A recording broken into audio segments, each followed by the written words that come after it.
confirm or deny based on something we saw at the WBC last night. Teammates Randy Arozarena and Cal Raleigh during that game last night, which was a great game the Americans won. Randy Arozarena, who again they're teammates in Seattle, we just saw them in the ALCS, walks up to Cal Raleigh, extends his hand, trying to shake his hand, and Raleigh just dusts him off and goes, "I'm not doing it. Like, we're playing here. I'm not doing it. We're not teammates." And Arozarena carved him after the game, lit him up. Confirm or deny, this is going to be a serious problem for the Mariners when they get back to their club team. I don't think I'm going to deny it's a serious problem as you just described that, but there's a man conversation that needs to be had immediately upon returning to spring training so it doesn't filter into the clubhouse, it doesn't filter out in the field, and it's not a situation where everybody's walking into work every day, because I've seen it a bunch of times where they're like, "Oh, God, there's that guy, and that guy's coming. Let's everybody clear out." It's a miserable environment, and you got to get it straightened out quickly. They're both big boys. Like, they can sort that out. I thought it was a bit of a D-bag move, not even to knuckle up your boy. But maybe he means business, and he's a competitor, and that's just the way he does business. But they got to sort it out immediately. Do I think it's a serious problem? No, I do not. No, I think it's a dinner. A steak dinner or a drink or something, like you meet face to face and say, but I don't know. Like, baseball's such a casual sport. These guys are in the World Series at first base, yucking it up, laughing it up. And for that, I thought it was a bit of a hero move. And I like Raleigh, but I thought you could at least give him a little tap or something. Like, I don't know. I think it's the best thing that could have happened for the World Baseball Classic. Because you're right, like the nature of baseball is everyone's cordial for the most part. Yeah. But there is an impression with the WBC that the Americans in particular don't care enough. They don't really care. It's a made-up tournament, whatever. Yeah. And this is a sign that Raleigh is trying to let everyone know we care. You know, like in other sports, when you, like, we'll use hockey as an example. No one's dapping each other up at the, before you drop the puck. Hey, you're my teammate back home. It's like, no, I'll drop the gloves with you right now if we have to. Right. I'm on this team now. You're on that team. And I know it's not conducive to the baseball culture, and I do think Raleigh is on the wrong side of it. I don't blame Arozarena. I think he's like, hey, it's baseball. You're my guy. What's up?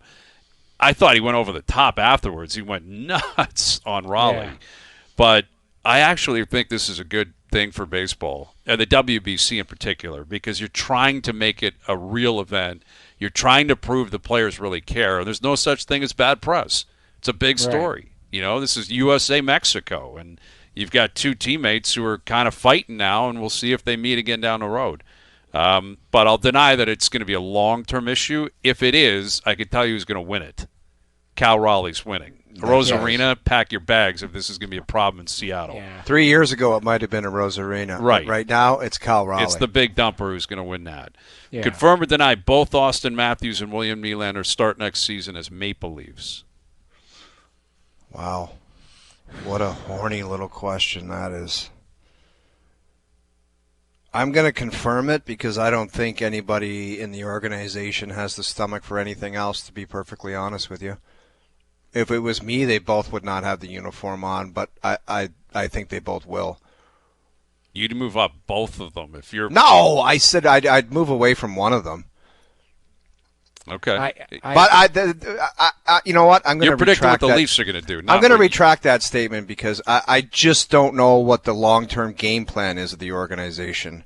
Like, I don't know what happens with Austin Matthews, what he thinks about this whole scenario and what he talks about with Judd after the season. Who knows what the hell that is?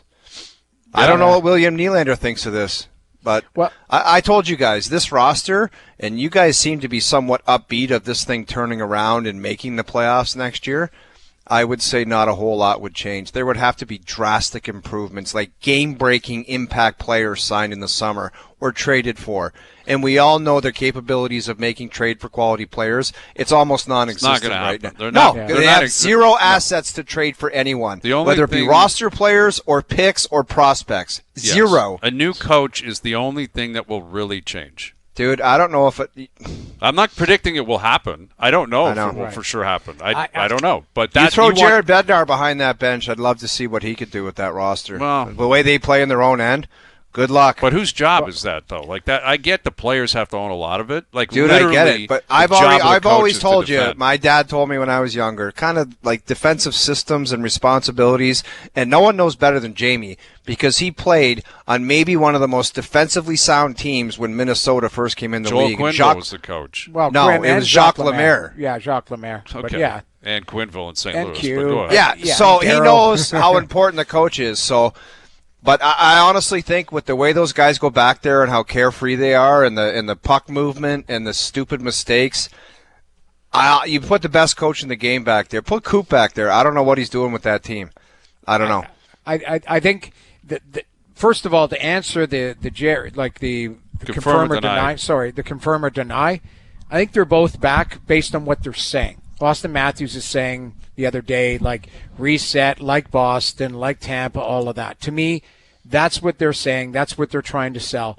It's like, hey, this is just a bad year. Injuries, inconsistencies. We can reset, change the roster a little bit, and come right back at it. Jamie, I just think those comments are to keep the flies off. I really don't believe anyone truly believes it.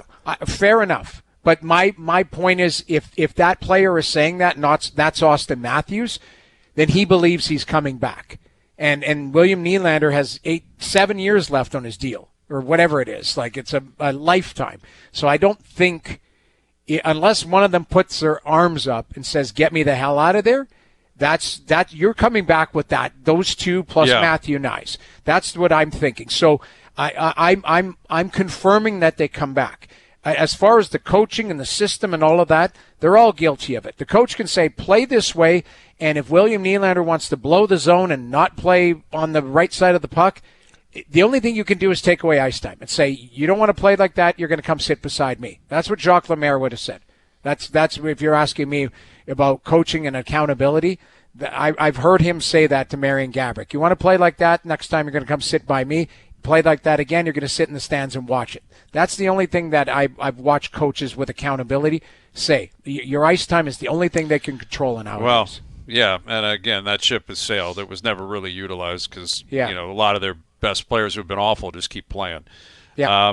I'll confirm it. I will say this on Nylander's a different beast because he's got such a long-term deal and he's a scoring winger. Matthews is the captain, the face. There's a lot invested in both of them in terms of the whole marketing campaign of the team, ticket sales, jersey sales.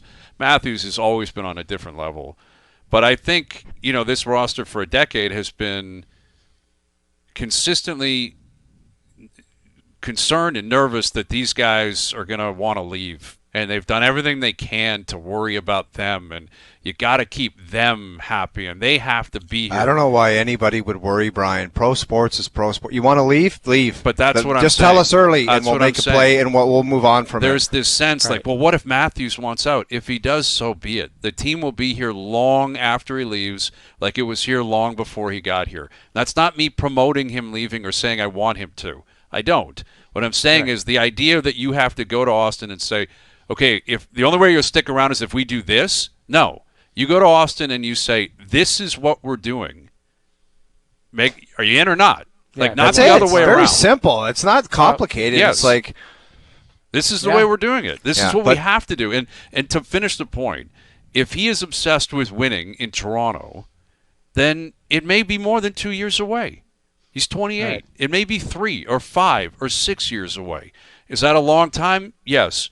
Would I blame him if he said, I don't know if I can trust you? No, I wouldn't at all. I wouldn't at all if he said, I can't trust the Maple Leafs to find a way to win. They haven't won in 60 years.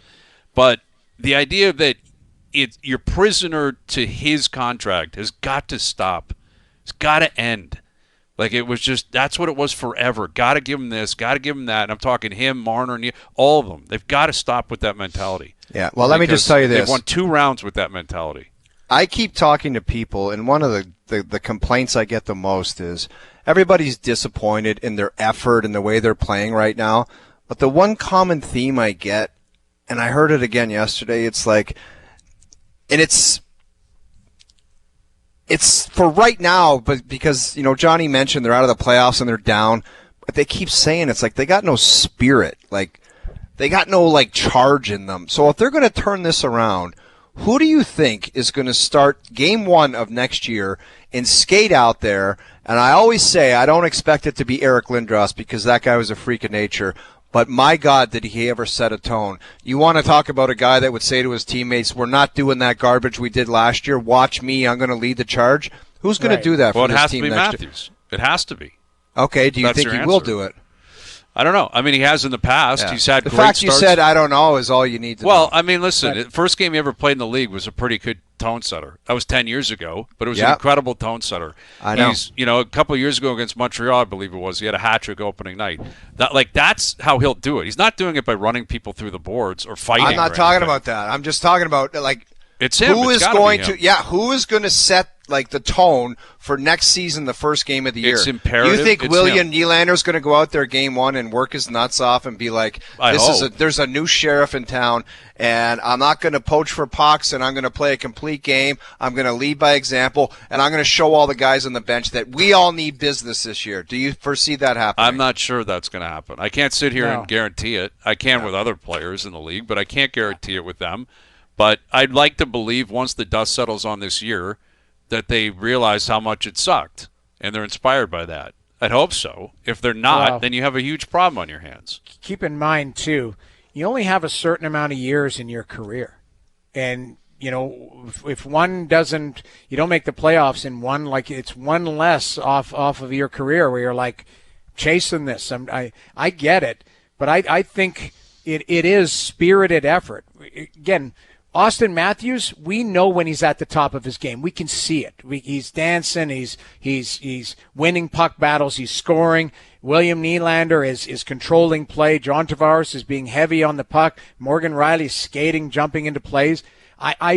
We haven't seen that consistently this season from everyone. Nylander injured, Matthews injured, inconsistent. Tavares had a good start. He's tailed off here. And Morgan Riley had a really, I thought a good start, and then it's really tailed off. Mm-hmm. So at the end of the day, I can't answer that for you as well. I can't say what am I going to see next year that I believe is going to change. Well, if you're not going to answer it with a yes or any kind of conviction, that gives you your answer that you already need. Well, the guys that need to know it are the Leafs and the management and what they want to do.